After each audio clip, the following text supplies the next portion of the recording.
Then you're gonna take your almond paste and you're going to place it into a blender or a Cuisinart.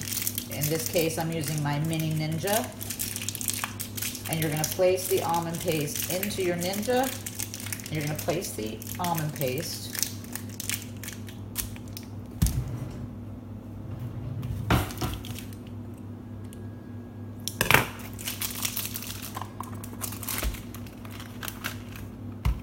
The first step after preheating your oven is to take your almond paste and we're gonna place it into my Mini Ninja here because you wanna grind up the paste very finely. I'm gonna take my hand mixer and I'm going to ground this.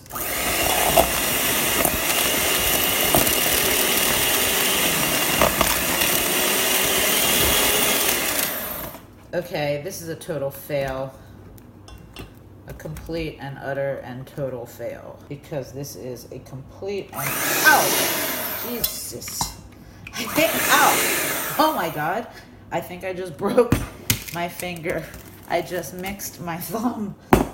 We are going to have Amaretti thumb cookies today. So I would say that this video is probably going to go under the bloopers playlist in my station.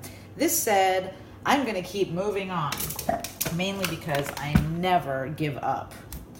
So what we're going to try is we are going to try and just sort of, with my clean hands, blend this together, and that's not going to work. So what we're going to do is we are going to throw this into the Ninja. See, I don't give up.